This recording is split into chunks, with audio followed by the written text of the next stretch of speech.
last week we were talking about the rumors surrounding Mr. Beast's new Amazon game show, The Beast Games. And now over a dozen contestants for Beast Games have come forward and spoken to the New York Times about their horrific experience, alleging hellish conditions on set. They were denied food, allegedly, water, medical care, carried out on stretchers, bleeding, bruising, all sorts of things, seizures. I was hearing allegations out the wazoo. I don't know if there is, any proof so far other than what they've told us. I don't trust journalists. I don't trust TikTokers. So I guess it remains to be seen whether any of this is true. But they got interviews with several contestants who remained anonymous because of the NDAs that they're under. But they had been asked if they would be willing to be buried alive. They were asked if they were willing to travel to outer space before they agreed to do this. One recalled if she was able to swim to shore if thrown overboard from a boat. And one of the lines in their contract reads, "I understand that such activities may cause me death, illness, or serious bodily injury, including, but not limited to, exhaustion, dehydration, overexertion, burns, and heat stroke." That seems like pretty normal contract language to me, but they were being a little bit dramatic about it. In general, Mr. Beast is getting some pushback right now. We were talking about the disabled, downvote button, which was why you just heard that sound right there. I had to refresh it to see what the numbers were at for his most recent video, which is sitting at 1.9 million downvotes to 3.7 million upvotes. See, there's got to be something to it, because I saw people reporting that it was getting a huge amount of dislikes. And then they said, no, that's not true, because the extension on your browser that you use to view the dislikes is only reflective of the dislikes from other people who have the same browser extension. Nobody has ever called into question the ability of the disabled of that browser extension to work until now. Yeah, it's weird. And then I saw people looking through the comments, and there were a lot of positive ones that looked like they were written by bots. Okay. I mean, most of it looked positive to me. It seemed like all the stuff that I was reading was people focusing on the show itself. Wait, what is the title of this one? It's the Survive 100 Days in a Nuclear Bunker, Win 500,000. This is what he does. So, of course, when he gets a deal with Amazon to make an entire show out of it, they're going to ramp it up many levels. Like, they're gonna have to raise the stakes. Over a dozen people who participated in the first installment of Beast Games said that they had not received adequate food or medical care, and that some competitors had suffered injuries from physical challenges. We signed up for the show, and we didn't sign up for not being fed, watered, or treated like human beings, said one contestant. A spokesperson for Mr. Beast said the shoot was unfortunately complicated by the CrowdStrike incident, extreme weather, and other unexpected logistical and communications issues. I don't know how CrowdStrike would have anything to do with it. He just picks on a map of what's gone on in the world today and finds whatever he can blame for what's going on. CrowdStrike. Yeah. Blame them. They added that Mr. Beast has started a formal review and taken steps to ensure that we learn from this experience. Well, as we know that most people, as the CIA does every couple of years, they've investigated themselves and they'll have found that they did nothing wrong. The worst thing about this really is I think they just weren't prepared. It sounds disorganized and like they didn't do proper planning, maybe didn't do great vetting for the production staff. When the contestants showed up, there were 2,000 players at the stadium in Vegas instead of the advertised 1,000, but it turns out that was just a whole audition process. So it was going to be whittled down to 1,000. Okay. So some of the contestants said they needed the cash. Thank you, guys. Thank you.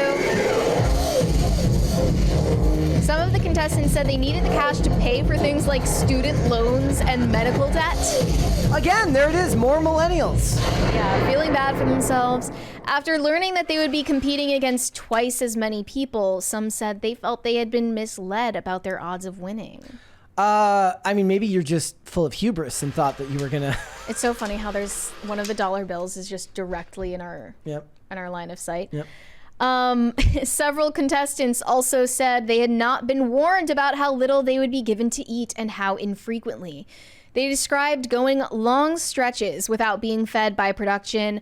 One said she had gone over 20 hours. A whole 20 hours without eating. Is that supposed to sound like a long time? I guess all the fasters are like, look, I do that all the time. That's literally my daily life. 24 hours or more. Without eating? I eat once a day. So I don't know if 20 hours was supposed to sound like a long time. At night. Like I just have dinner. Okay. But yeah, she's trying to make 20 hours sound like she was starved for 3 days straight. Both during the games and while they were in Las Vegas before and after filming. Contestants expected the production to provide them with meals for the duration of their time in Nevada. If you put a show together featuring mostly millennials, you're going to get mostly woe is me responses. True. Right? Well, they had a huge age range, actually. They had Gen Z to senior citizens in their 80s. Well, I bet the people complaining are millennials. Yes, probably. Millennials are the woe is me generation. Most likely. I mean, everyone I've seen complain so far is a millennial. Yep. One meal described by contestants included a tiny portion of cold oatmeal, one hard-boiled egg, and a few pieces of raw vegetables. What he should be doing is he should just start Scared Straight again so he can do this legally. Yeah, that would be great. Meals throughout the games were small and sporadic, contestants said. It was difficult to keep track of time without watches or phones, but contestants estimated they had been fed twice a day, once in the early morning and again in the afternoon or evening. And a spokesperson for Mr. Beast said they were offered 3 meals a day. They're saying that's not true. On a few occasions, the production staff passed around Feastables chocolate bars. Well, of course, that was okay. So what it probably was, maybe they were fed in the morning and at night, and in the afternoon they're like, "Here, have a Feastable." The staff passed around Feastables chocolate bars, a brand created by Mr. Beast, and filmed some people eating and praising the candy for their advertising campaigns. Of course. Hungry, bruised, and bleeding. Mr. Beast presided over the field as the first scenes of the competition were filmed. Contestants saw him step out of a shrine-like structure. Okay, like it's so hyperbolic that it borders on creative writing projects, which automatically makes me suspicious. I mean, I believe it's a big production that they put a lot of work into. So he stepped out of a shrine-like structure onto a platform above $5 million in cash as they were instructed to cheer. We are all just looking up at the sky, screaming at him like a god, one contestant said. Again, that's the type of hyperbole I'm talking about. At the same time, a psychologist introduced himself to the competitors, explaining that health and safety were priorities on set. And when they tried to reach the psychologist, he declined to comment. One of the whole things Joe Rogan got into, he's like, I used to host Fear Factor, which was taken off the air because we made like regular people drink donkey cum. That's literally, he's like they had buckets of donkey semen. So, you know, if I'm supposed to think that the people back then who were forced to drink donkey jizz for money got through it without their lives being completely ruined, then I'm sure you guys are fine. Yeah. When you put it like that, you know, you put it into perspective. People are soft these days. I mean, that's not the real story. Or the real story is this is being used to shift the narrative away from the Ava Chris Tyson stuff. No, that's totally true. Which is the actually damning stuff that hurts Mr. Beast. That's 100% true, and we called it out. No one is listening, but I still am no less annoyed at these crybabies for complaining about an entirely voluntary thing that they participated in. And it, you know, being, you know, like, I wasn't fed free meals. You were there of your own accord. You could leave anytime you wanted to. Several contestants said that they sought out production staff for assistance with medical care, food, and hygiene issues. The staff were often not helpful and appeared disorganized. Some staff members yelled and cursed at the contestants. Like, I buy that, like, trying to do something of this scale means that they just didn't have any experience doing it, so especially if it's twice as many people as they thought it would be. Yeah. Despite reassurance that contestants' medications would be distributed to them when needed, contestants said they had not received their medication on time, including one who needed insulin. I would have just instead receiving it hours or even days after their scheduled times. Wouldn't the best thing to do, and it's not to be rude, but to just not, if you have requirements, I'm sorry, we can't. If you have medical issues or if you have a medication that like could threaten your life if you don't have it on time. We just can't have you on the show. Sorry. Like, just go. Like, you shouldn't even be voluntarily part of this. You shouldn't be part of the casting call. I mean, it's literally just too risky for the show, right? Yeah. Like limit your liability and tell them no. Well, they already signed off on, no liability. So, and one other contestant said she was denied the food she required to take her medication with, and she was told by staff members she didn't actually need to eat. After asking repeatedly, she was given half a banana.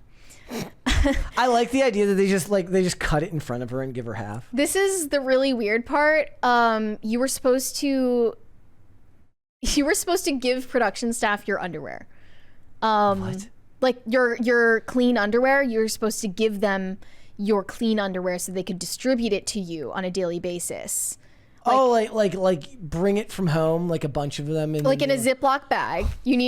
You needed enough underwear to last you for the whole 5 days of challenges, and you had to have it distributed to you by the production staff. So yes, they were instructed to supply the staff with a Ziploc bag containing 5 days worth of their undergarments. Several contestants said they waited hours or even days to receive their clean underwear. One woman said that when she and a group of contestants who were menstruating asked staff about getting their underwear more quickly, she had been told it was not a medical emergency, and she recalled a nearby member of staff laughing at them.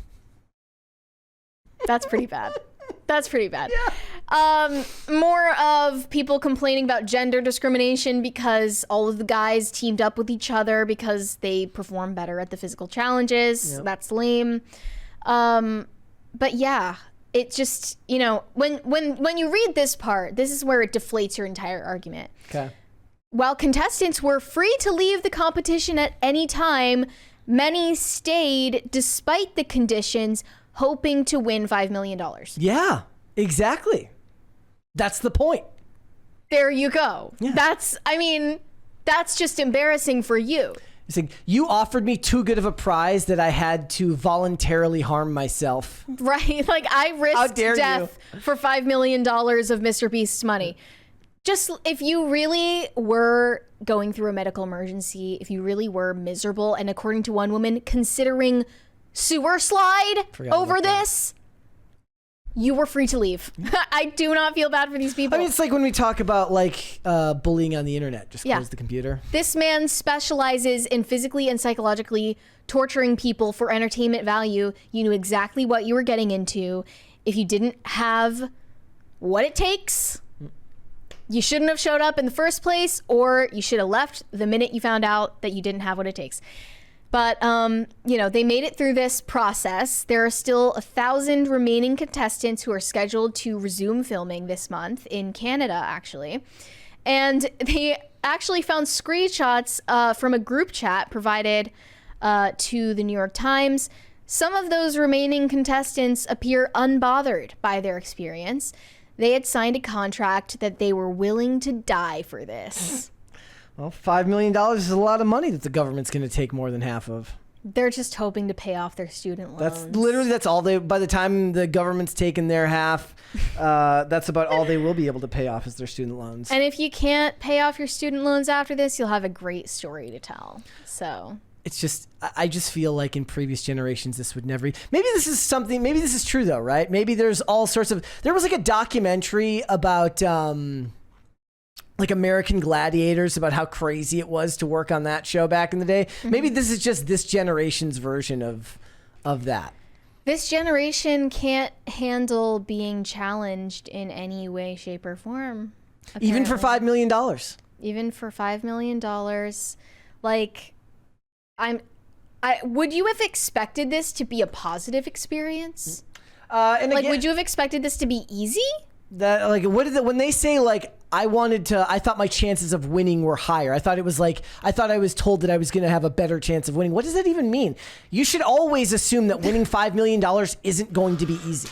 Right. Like, why would it be easy? Like, I don't know. This just, I can't understand the mindset people go into this thinking that they're going to be like playing with, like, do you think that this is going to be child's play? Yeah. Like, it's, if you've been familiar with any of Mr. Beast's content, you would be aware already that he puts people through sleep deprivation and dehydration and, you know, heat exhaustion and psychological torture by like isolation chambers and all sorts of stuff like this. He paid a guy to like live in a grocery store for a month or whatever. Like, this is what he does. I bet you his Wikipedia is just all like reading about the Stanford prison experiments. And, right. Yeah. Like, we need to know his search history, how he gets inspiration for all of these videos.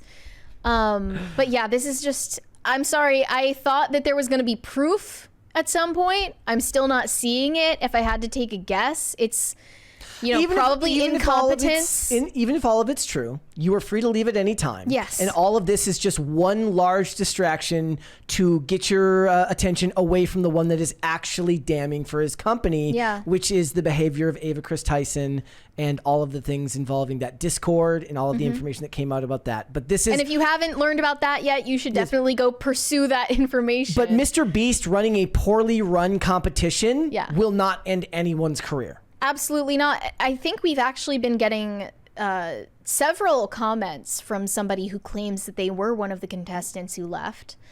And I forget the username, the screen name or whatever, but, you know, I'm not saying I don't believe your experience, but what I'm saying is it's hard for me to feel sympathy for you as a grown adult who chose to go through this and chose to stay there while you were allegedly seeing people having near-death experiences and being tortured and abused yourself.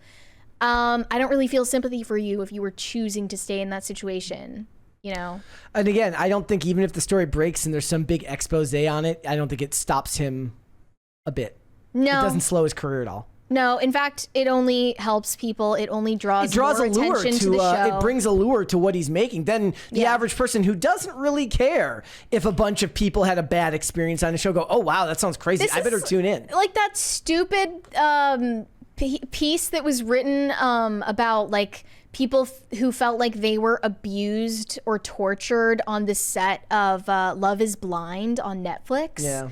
Like saying that, you know, we were fed too much alcohol and we weren't given enough food. I'm like, that sounds like a pleasant vacation you had.